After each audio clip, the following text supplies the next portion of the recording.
President of the Ghana Football Association, Kwesi Nyantakyi, has dismissed allegation the FA sent more officials than was needed to Brazil. At a press conference in Accra after what has been described as a shameful and disastrous campaign in Brazil, the FA chairman stated emphatically there were no holiday makers in Brazil. Meanwhile, minority in parliament is demanding the setting up of a bipartisan committee to look into the various matters arising from the Black Stars' participation in the World Cup in Brazil. I was the one who knelt and begged the coach not to throw Sulemutari out of the camp. On two occasions. The first one in Milton Keynes. Well, this is today's big story. My name is Prince Mika.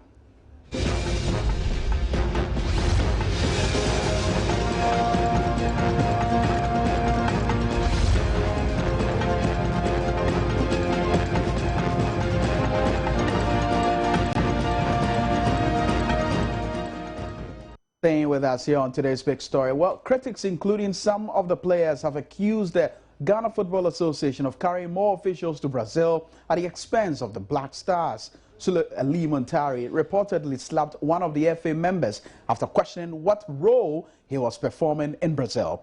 He suggested that many of the FA members, some of whom had no specific duties in Brazil, were sent there to feed on the Black Stars Lagers. But the FA chairman has debunked the assertion. He told journalists at a well-attended press conference earlier on today that everybody taken to the World Cup had specific roles to perform. He said unlike Ghana's Group G opponents, US and Portugal, who came along with 106 and 100 contingents respectively, Ghana went with 57 contingent, which included the 23 players, technical team and FA officials. Kwesi Nyantakyi, however, maintains the FA is not culpable to the reports of indiscipline in the camp of the Black Stars. I think that indiscipline is part of human nature. Every human being, to a large extent, is indisciplined. That is why we have policemen, we have lawyers, and that is why we have laws, rules, and regulations in the society. The failure of authorities to make room for how indisciplined situations are handled is what makes management weak or authorities weak. In our case, we have rules and regulations or a code of conduct for the players in camp. And these players were subject to that. And that is why when those incidents happen, we quickly sanction them. So instead of condemning management, I think that we should be commended highly for standing up to indisciplined behavior in the camp. Indiscipline is not new. In all our previous campaigns, Nations Cup, World Cup, we've had those experiences. This is the way we dealt with them. Sometimes you try to sweep them under the carpet, but this time we decided to confront indiscipline head on. That is why it is public. And we believe that a continued practice of sweeping indisciplined behavior under the carpet will not augur well for the team. In 2010, I was the one who knelt and begged the coach not to throw Sulemutari out of the camp. On two occasions. The first one in Milton Keynes and the second one in Sun City, when he engaged in acts of indiscipline and Milo said he will not want to see him. I was the one who begged for him. Maybe if I had allowed him to be thrown out, this thing would not have happened. And so this time we are doing the right thing, and I don't think management is culpable in any way. The indiscipline will not end today. I am telling you that there will be many cases of indiscipline into the future. It is how you handle it that will either go to your credit or to your debit. Well, on the airlifting of the $3 million to Brazil, the FA president said they were under severe pressure from the Black Star squad who were demanding physical cash. So, are the various journalists that attended the press conference really satisfied with the answers given by the Ghana Football Association president, Kwesi Nyantakyi, who, by the way, has no intention to step down. Nana Jiman is a sports journalist and sports analyst, and of course joins me in the studio with some perspective to this particular issue. Nana, good evening and welcome to today's big story. Thank you very much. Right, so satisfied with the answers from the FA president? I wouldn't say I am. I'm satisfied with the principle that they've availed themselves to some form of questioning, because to a certain extent that's what accountability is all about. But as to the answers that have been given, I wouldn't say I'm satisfied at all. Let's get into the specifics. Now, at a point, the FA president mentioned that, look, they are not to blame for the level of indiscipline in camp, for instance. You heard him a while ago there. He mentions the fact that there are code of conduct by which the players certainly go by. Are these enough answers to deal with those issues of indiscipline if we're to go into the future? Well, first and foremost, if they, as the management committee, are not culpable, then who are? Because they are there to manage the players. And quite clearly from the events that took place, even from Holland, where there was smoking and what have you, right up until Brazil, where there were boycotts and violence and verbal altercations, then who is responsible? They've quite clearly showed that they're not able, they suffered from a serious inability of managing the egos of the players. I can't be blamed for that, you can't be blamed for that, they have to take the blame for that, and it's unfortunate that the president would come out and say that they're not culpable, because clearly they are, and even a blind man can see with the events that took place, because ultimately we went there to participate in the World Cup and to win the World Cup. We took 1 point out of 9 in a group in which we should have qualified. Even our first match, we failed to take anything, and that was against a team that we all knew that we would beat. So where does the culpability lie?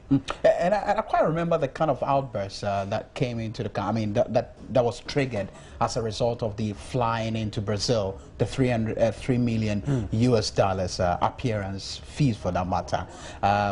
You heard the FA president there again mentioning the fact that, look, there was a lot of pressure on them by the Black Stars, the players, to, as it were, get this in cash and not necessarily wire them electronically, as people would say. But is that substantive enough to rest this particular matter? Well, once again, it shows culpability, because they've got an agreement with Unibank, who became a sponsor of the Ghana Black Stars, and one of the things that would serve as a benefit for Unibank was that the money would be paid through the bank, the boys would be issued with ATM cards that they could use anywhere in the world, and that any bonuses, appearance fees or whatever would be paid electronically onto those cards.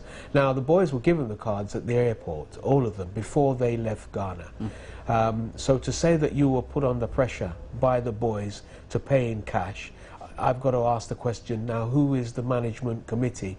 Is it the boys or the management committee? Who was managing the affairs? Is it the boys or the management committee? Why was there a breakdown, in such a serious breakdown of relationship and discipline between the players and the management committee in the first place? Unibank lost their benefits, which is something that would discourage corporations for getting involved in Ghanaian football. If you can have the best commodity, which is the senior national team, and then when you're supposed to receive your benefits, the Ghana Football Association can't ensure that, even though they signed an agreement to that effect, what will other corporations think? And also, we all understand that now we're the butt of international jokes because we flew 3 million in on a chartered flight, etc. The other aspect is that Jeremy Valcke, who is the FIFA General Secretary, made it clear to them in writing that if they presented the contracts of the players, which would clearly show the amounts that are due to the players as appearance fees, that FIFA would pay that money and then deduct it from the money that the GFA was supposed to get because they were participating in the World Cup.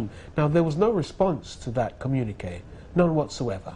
And you know, it's even been said that they initiated that communique in the first place. Now, why didn't they respond? So who then is speaking the truth? I'll come to you on that. But we're joined by James Oyedeji. He's also a soccer analyst. Good evening to you, James. Good evening. Thank you very much for joining us on today's big story. So, Nana obviously is not satisfied with some of the answers given by the FA president early on at the press conference. For you, listening to him explaining the various issues that panned out in Brazil, are you also not satisfied? Well, it depends where you are coming from. You have already taken. Before then, I want to say a very, very good to Nana Jima in your studio. A very, very good evening. And now, the issue of appearance,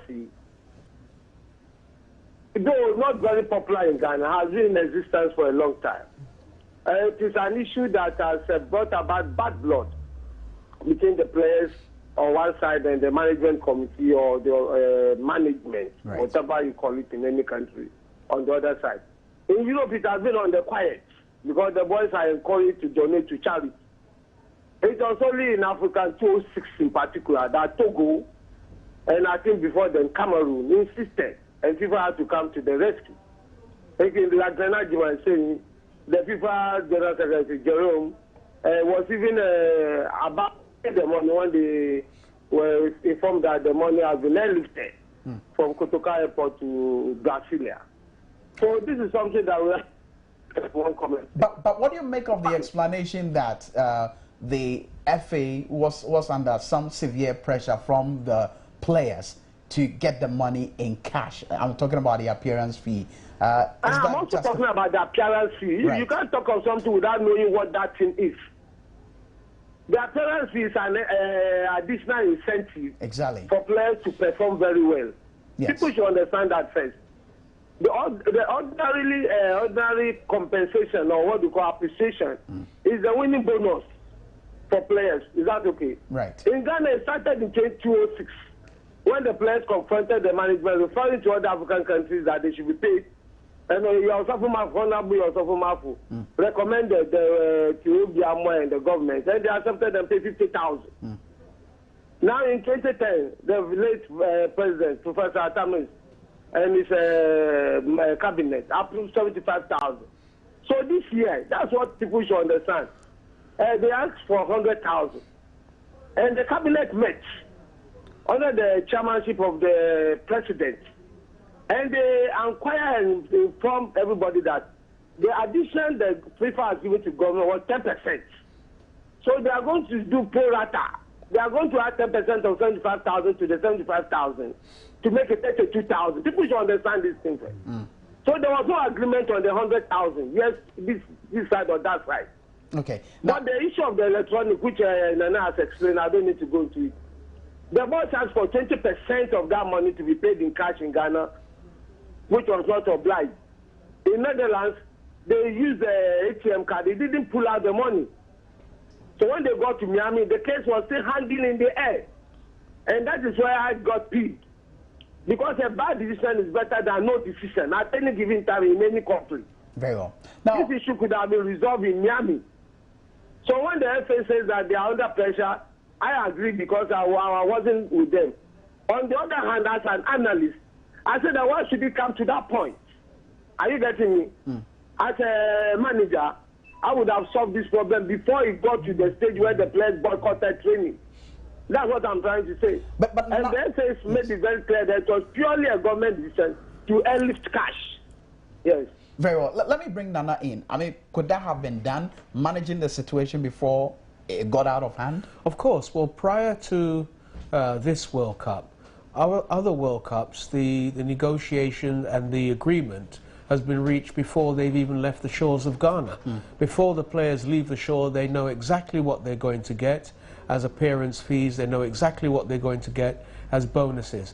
And this shouldn't have been any different whatsoever. The Ghana Football Association would like us to believe that they had an agreement with the players for the 82,500.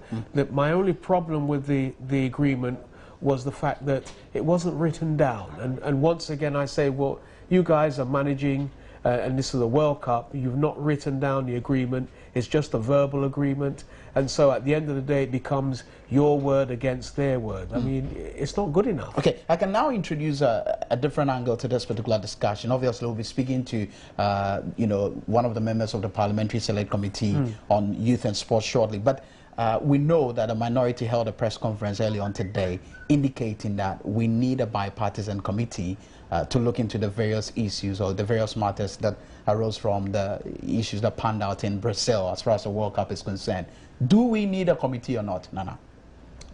Well, I think there's got to be some form of inquiry, isn't there? Because, you know, on the one hand, we read stories that are written in press overseas about what the players are saying actually took place. And then on the other hand, we've got a press conference here in Ghana, and none of the players are here for us to ask them any questions. None of the players are here to say whatever it is that actually happened. So we're getting stories from one side and then getting stories on the other, and then you can't really tell which one is the true story. So the only way that you can probably get that is to call the two parties to account, to whatever level of inquiry it may be, so that they can give their respective outlooks on what they believe actually took place, and then you can make a decision from there. James, do you also support the idea of setting up a committee of an inquiry of a sort to look into these issues? Yeah, you see why I'm a bit worried that in your studio last week, this is what I recommended. In your studio, Joy News, I said there should be a committee to investigate all these issues, no matter how minor. And Dr. Yahunya Otamato was called just like I'm on the line, and he said he agrees with James Oyedeji. So what I'm trying to say that I'm repeating myself. I'm sorry if I'm embarrassed some people. Those of us who make this indirect contribution to the growth and development of the game should be recognized. Like the question posed to me the other day should have been, oh, your recommendation on our station has been by the president. That is what I want to hear, so that it will suit my heart. That I also talk to a reputable institution and I'm recognized. That's what I want. So I agree with Nana Adjima, 100 over 100. Okay, very well. But what form should this committee take? The minority in Parliament is calling for a bipartisan committee. We don't know what form it's going to take until probably we hear from the president in details. But for you, what will be your recommendation? Yes, you see, the issue is not setting up the committee per se, but what will happen to the recommendation of the committee? What will happen to the solution they will prefer to the problems? What will happen to precedents? Other reports since the Dede Commission, all other committee reports, they are all there on the shelves gathering dust. They should bring all of them down, dust them, and then let us see summary of all those committee reports. These are this particular report. That is when the committee's work will be meaningful. Very well. And I want to quickly add, and please, I want to ask Nana on it. The sports bill, how does it relate to this issue? The sports bill, the one that has been almost a phantom. Where is it? Have you seen a copy? I don't think so. I have not seen a copy. So we should work hand in hand so that at a goal, this time around, we can now use the opportunity to incorporate into the sports bill our concerns from this World Cup fiasco. Okay, very well. I'm going to have to thank you very much, James Oyedeji, for talking to us. Thank you so much. He's a soccer analyst. Let me get your quick view. I think that there are a number of issues. I agree 100% with James. It's about what comes out of this committee. Will the recommendations of this committee be implemented? What are the implications of implementing recommendations as well? And also... But are you doubtful that anything will come out of it? I'm not doubtful at all. I'm not doubtful, but I'm just saying it goes beyond the issue of whether it's bipartisan or not. James has hit the nail on the head. The recommendations, what's the terms of reference that will determine how this committee works, and what will happen to the recommendations. I think we've got to remember that there's a public interest committee that is alive and kicking, but it never meets. The public interest committee is supposed to be a committee that looks into all the issues concerning the Ghana Football Association in the interest of the public. But where is it? What does the membership do? It doesn't do anything. So, you know, far from talking about whether it's bipartisan or not, we must ensure that it is a committee that works. Very well. I'm going to have to thank you as well, Nanajiman, for being on the show. Nanajiman, obviously, is he's a sports analyst as well. But in Parliament as well, the minority actually have filed a motion requesting Parliament to set up a bipartisan committee to investigate events surrounding Ghana's participation in the 2014 World Cup in Brazil. Listen. After threats by the players to boycott the final group match against Portugal, the government, in a Rambo style, mobilized $3 million and ferried it in a chartered flight to Brazil to pay the appearance fees of the players. This operation amounts to money laundering, an international law which forbids people to transfer huge sums of money from one country to another. Does it mean that government and the officials are ignorant or mere abusers of the law? Or did they understand the repercussions thereof? Or was it why, or that they have been doing all this while, that all this while they just carry money anywhere? No wonder there is pervasive corruption in this country. This is a complete embarrassment to the country and Africa. This is scandalous and has ruined the hard and good reputation of this country across the world. At a time when the nation is in crisis and our international reserves and foreign balances are fast depleting, and the Bank of Ghana is making strenuous efforts to stabilize the Ghana cedi, it is reckless to cause footballers to hold the nation to ransom. Well, that's Honorable Isaac Asiama, a ranking member on the Youth and Sports Committee in Parliament. But the minority have been saying that members have no confidence in the proposed committee to be set up by the president to examine what went wrong in Brazil because he failed to enforce recommendation by a similar committee set up to investigate the controversy surrounding Ghana's participation in all African Games in Maputo and other committees of inquiry. Well, the ranking member on Youth and Sports Committee, Isaac Asiama, who will be joining us shortly, addressing journalists at a conference earlier on today, said even though the Maputo Committee and Jeddah exposed managerial incompetence, institutional corruption and organizational rot, government failed to act on them.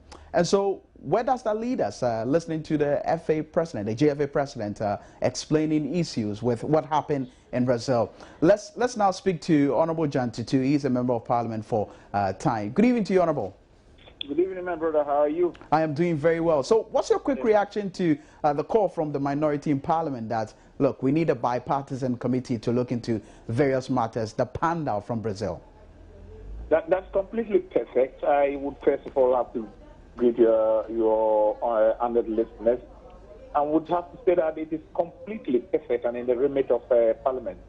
You know, when we talk as one voice, I prefer that one to a situation where we would say minority or majority in Parliament. As a matter of fact, it's a good cause. And I think we should have an investigation to see exactly what happened. I am all for it. Okay. Now, how easy or difficult is the work of the committee going to be?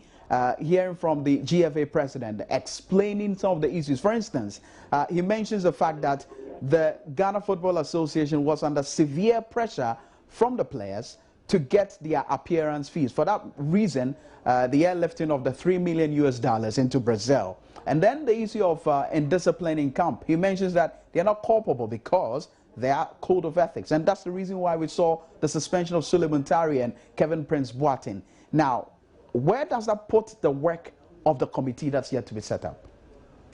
As a matter of fact, whatever he has said could be accepted as what he wants the world to hear. But I think if an investigation comes out, that would let us know what actually did happen, not what he's telling us. I hope you're understanding what I mean. Right. My position that what he is telling us might be or might not be the truth. I do not have any reason to doubt him, but what he is telling us might be or might not be the truth.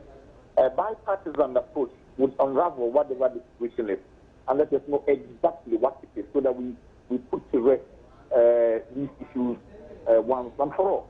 So I'm for the situation that whatever he's saying, whatever reason he is given, they could be tenable, but we have if you're talking about indiscipline, what led to the indiscipline? I mean, really, sometimes you may not be able to control these things. But look, Today, for instance, Kevin Prince Watson came out to say that it is his personal intervention that made him come to play for Ghana. He was there, sort of. You see, there are a lot of things we need to understand. We are having too much of hearsay, and I think it's better that we set up a committee to investigate and unravel this.